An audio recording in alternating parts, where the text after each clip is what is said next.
Bâtir un monde meilleur, c'est possible. C'est ce que nous allons voir dans cette vidéo. On se retrouve aujourd'hui dans le cadre de l'ouverture officielle de Coep, ce nouveau réseau social du bien-être pour s'épanouir au quotidien. Je suis Maureen Béillard, la fondatrice de ce réseau, et à l'occasion de l'ouverture officielle, je vous propose de partir ensemble à la découverte des acteurs du secteur CEP, le secteur des services au bien-être et à l'épanouissement de la personne, et de ce qu'ils ont à nous offrir, en commençant par les plus grands leaders francophones du secteur.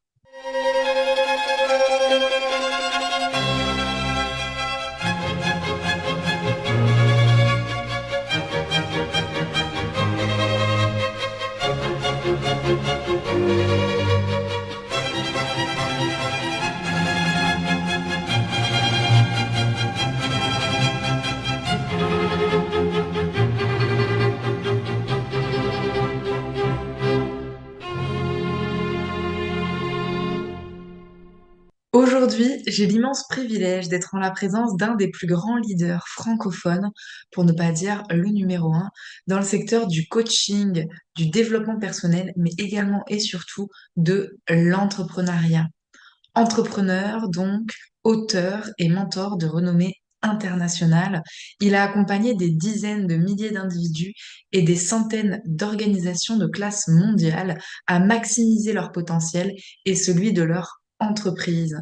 Il a formé de nombreux leaders du web qui ont connu une ascension spectaculaire en termes de chiffre d'affaires, d'audience et d'impact. Mais par-dessus tout, c'est un conférencier humain, généreux et rempli d'humilité.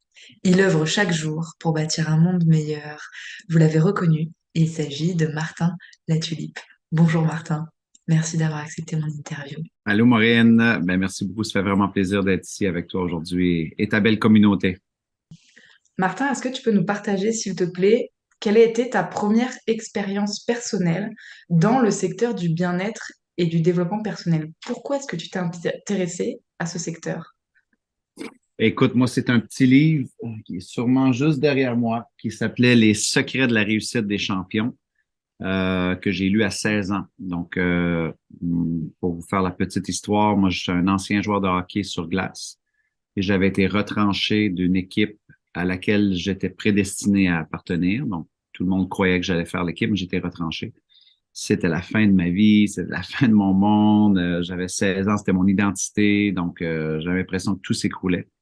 Et mes parents, Marc et Michel, m'ont acheté ce livre-là, Les secrets de la réussite des champions. Et parce que ça avait été écrit par une personne qui était dans le monde sportif, le hockey, j'avais décidé de le lire parce qu'à cette époque-là, je lisais aucun livre. Moi, l'école, c'était très difficile, c'était pas mon truc. Mais parce que ça venait d'une personne que je respectais dans le monde sportif, j'ai décidé de lire le livre et le livre a été mon premier contact avec cet univers-là. J'y ai compris beaucoup de choses déjà du haut de mes 16 ans et ça a été le début d'une aventure absolument spectaculaire, une histoire d'amour incroyable où est-ce que j'ai enfilé des centaines et des centaines et des centaines de livres au fil des ans, des formations, parce que évidemment, dès ce premier livre-là, ça avait été clair que l'investissement que je faisais en moi me rendait plus complet, solide, me permettait de comprendre des choses, mes blessures, m'aligner, oser, avoir du courage, gérer mes peurs, mieux m'exprimer à la poursuite de mes rêves et tout ça dans un tout petit bouquin. J'étais comme, wow, allez, j'en veux plus. Donc, ça a été ma première expérience là, à l'âge de 16 ans. Et qu'est-ce qui fait qu'à partir de cette première expérience, donc tu as continué à en faire d'autres et à un moment donné, tu es devenu à ton tour formateur, coach, accompagnateur? Ouais, ben là, c'est un long parcours, mais en gros, euh, à un moment donné, moi, j'avais pas compris que les gens qui écrivaient les livres, c'était aussi des formateurs ou des conférenciers, et que les livres n'étaient que des produits dérivés. Et de ces livres-là, moi, sans savoir que ces gens-là, c'était des grands conférenciers ou des grands auteurs, de ces livres-là, ben moi, dans le monde du hockey, souvent, on demandait à des athlètes locaux d'aller parler dans les écoles sur l'importance des études, l'importance de ne pas faire de la drogue, de demeurer actif ou peu importe. Et moi, plutôt que d'aller parler comme un athlète qui est aucunement articulé, qui est pas capable d'enchaîner un mot un après l'autre, parce que c'est très stéréotypé ici au Canada, les joueurs de hockey, c'est comme, bah, écoute, oui, je pense que oui, c'est important, puis on a joué fort. Donc, à la place de parler comme ça, ben, j'allais là avec mon verbe et je racontais des trucs que j'avais lus dans les livres qui m'avaient transformé. Et les enseignants disaient toujours, hey, c'était vraiment bon. Hey, les élèves n'ont pas dormi. Hey, habituellement, les jeunes dorment ou parlent, et toi, c'était vraiment bon.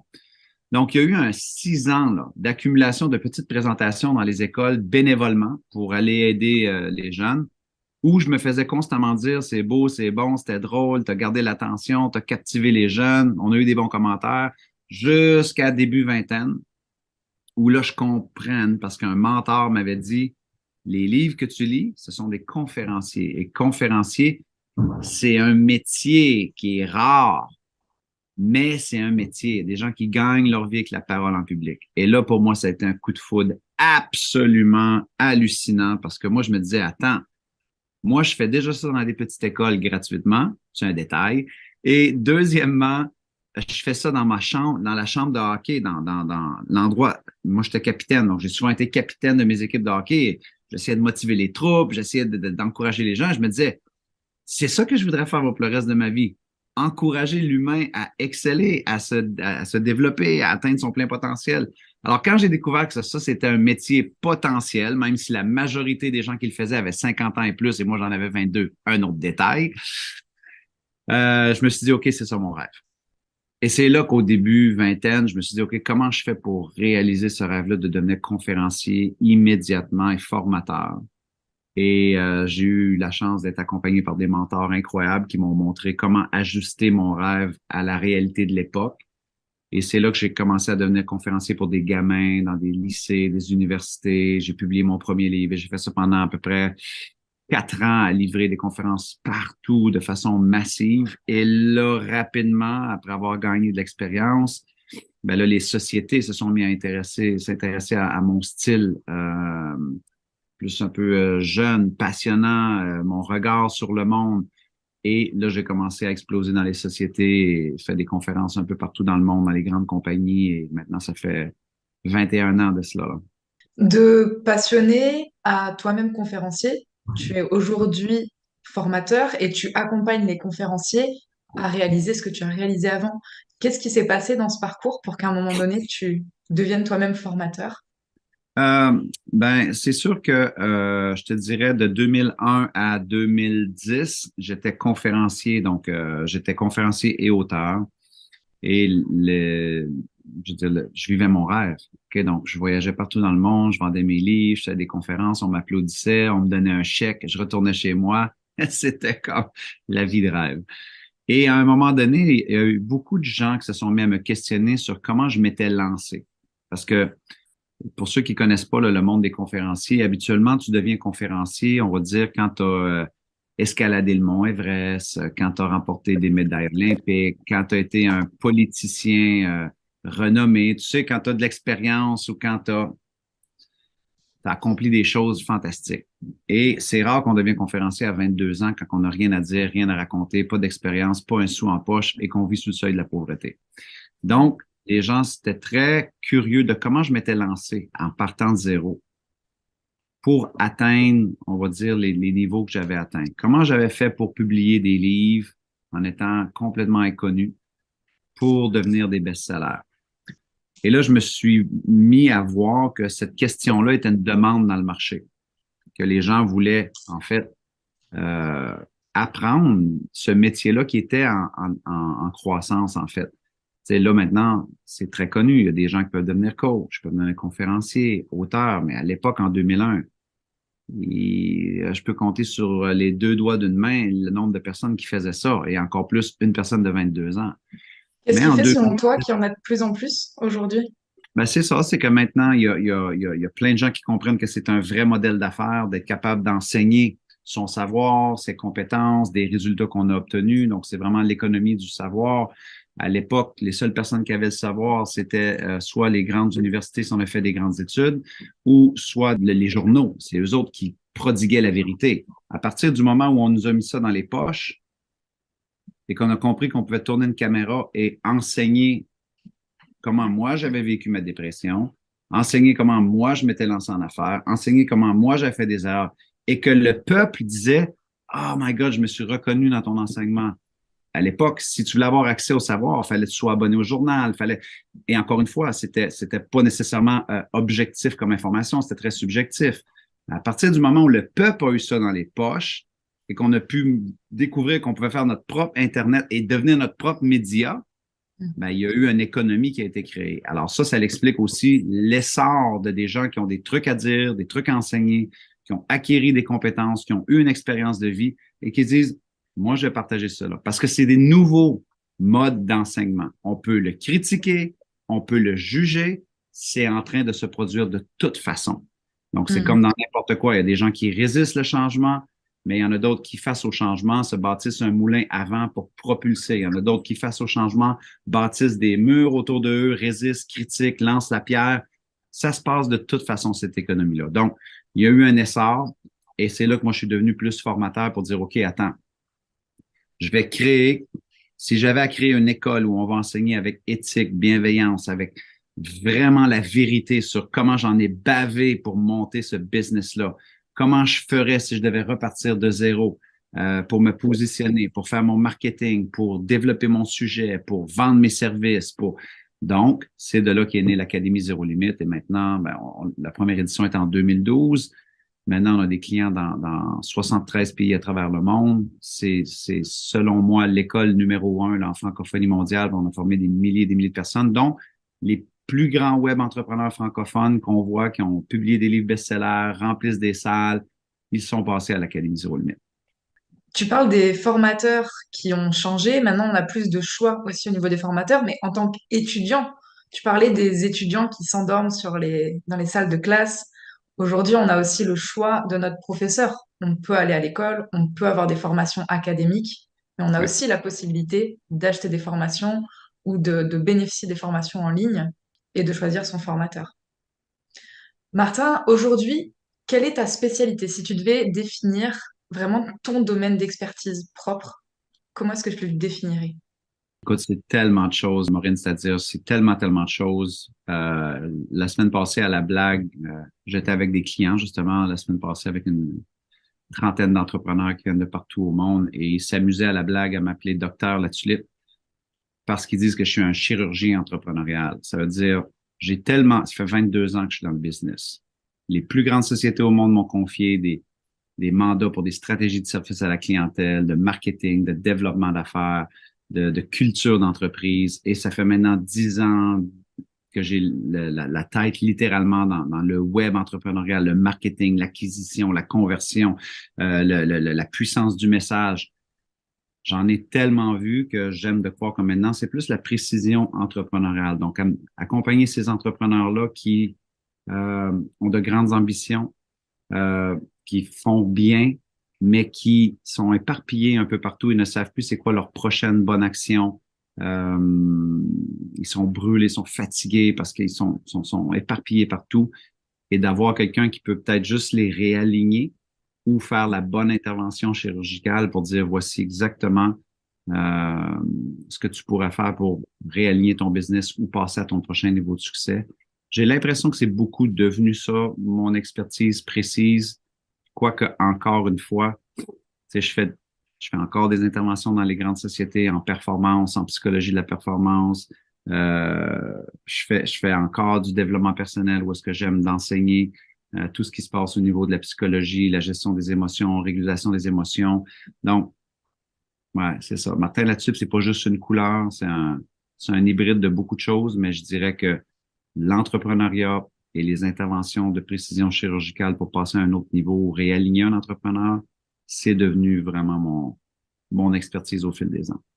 Bâtir un monde meilleur, c'est ta phrase, c'est une phrase qui te représente. D'une part, c'est ce que toi tu fais, mais c'est aussi ce que tu aides les autres entrepreneurs à faire, finalement.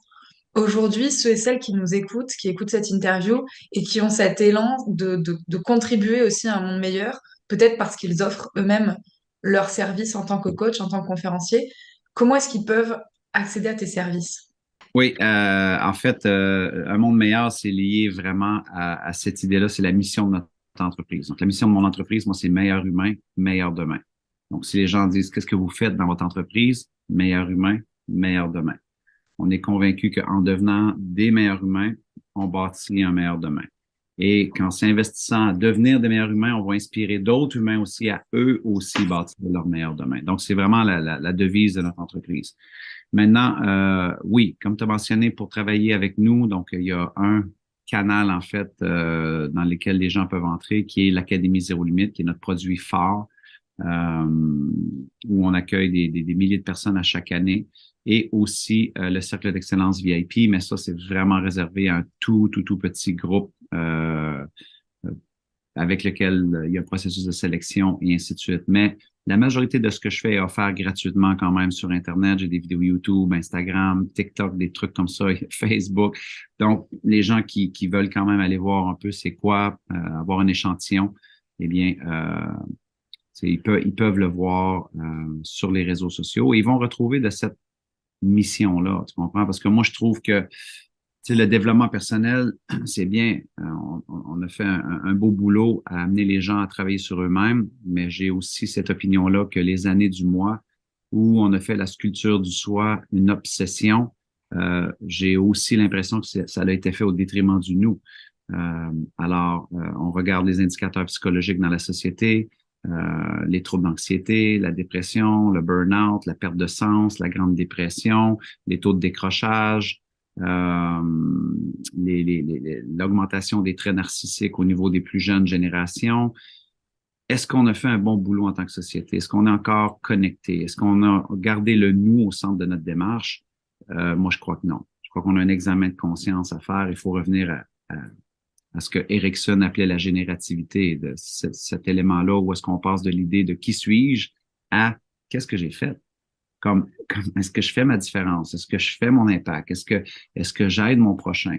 Donc, pour nous, bâtir un monde meilleur, pour revenir à ta question, c'est cette notion-là de absolument, tu peux travailler sur toi, mais assure-toi de ne jamais oublier que travailler sur soi, c'était pour être au service d'autrui. Et j'ai l'impression que ce pont-là est pas toujours en place. Et nous, c'est ça notre mission, s'assurer de rappeler ça aux gens. Est-ce que tu aurais un conseil très concret pour les personnes qui nous écoutent, qui ont débuté ou non leur cheminement dans le développement personnel et qui sont interpellées par cette volonté de remettre le nous au centre, ce que tu proposes? Conseil super concret, prenez le téléphone, appelez une charité de votre région et allez donner 1 heure de votre temps à des enfants malades, à des sans-abri, à une soupe populaire, à des femmes battues. Et je vous garantis que l'énergie que vous allez retrouver, le sens de contribution, le sens d'impact, le sens d'estime personnelle, d'avoir contribué, d'avoir aidé, d'avoir été présent pour un autre humain, va être encore plus électrisant que ce que vous pouvez retrouver dans n'importe quel livre de développement personnel. Arrêtez de vous regarder le nombril, serait mon conseil concret, et allez aider votre prochain. Vous allez voir que vous allez kiffer. Une dernière question en lien avec Coep, ce nouveau réseau social du bien-être. Qu'est-ce que tu aurais envie de dire, Martin, à ceux et celles qui hésitent peut-être à rejoindre cette communauté, mais pourquoi pas aussi d'autres communautés dans le secteur du bien-être? Ben, on va y aller seulement avec les facteurs psychologiques. Donc, une personne qui s'isole, une personne qui tente d'évoluer seule, une personne qui est en silo, c'est pas une personne qui aura une affiliation sociale forte. Donc, ça veut dire qu'elle n'aura pas une motivation vraiment forte. Donc, lorsqu'on regarde toutes les théories de motivation qui ont été développées au niveau psychologique, il y en a une qui s'appelle la théorie de l'autodétermination. Et en fait, elle nous dit que la motivation, elle est basée en fait sur 3 grands piliers. Numéro 1, l'autonomie. Donc, est-ce que je peux m'auto-réguler, ma propre autogouvernance par rapport à mes émotions, mes choix. Par la suite, des compétences. Est-ce que je peux développer des compétences dans ce qui m'intéresse? Parce que si je me sens compétent, je me sens confiant. Si je me sens compétent, je serai un peu plus motivé. Donc, toujours aller vers des développements de compétences. Mais le troisième, c'est l'affiliation sociale. C'est le filet social. Est-ce que je suis entouré de gens qui soutiennent mes rêves? Est-ce que je me nourris de des gens qui me poussent, me conseillent, me challenge? Et tout ce filet social-là, on le retrouve dans une communauté, qu'elle soit virtuelle ou qu'elle soit en présentiel dans notre région. On oublie qu'on est souvent la somme des communautés avec lesquelles on s'entoure. Isaac Newton disait, si j'ai pu voir aussi loin dans ma vie, c'est parce que j'étais monté sur les épaules de des géants. Ben, il faut trouver nos géants, qu'ils soient virtuels, qu'ils soient audio, vidéo. Dans des communautés, on retrouve plein de géants et de géantes. Merci Martin Latulippe pour cette interview aujourd'hui. Merci à ceux et celles qui nous écoutent. Si vous avez aimé cette vidéo, n'hésitez pas à la liker pour nous soutenir. N'hésitez pas à laisser vos commentaires. Je me ferai un plaisir d'y répondre. Si vous n'êtes pas encore inscrit sur Coep, je vous invite à cliquer sur le lien autour de cette vidéo. Je mettrai également un lien vers le site internet de Martin Latulippe. Et je vous dis à très bientôt pour une nouvelle vidéo. C'était Maureen. Au revoir tout le monde. Coep, le réseau du bien-être pour s'épanouir au quotidien.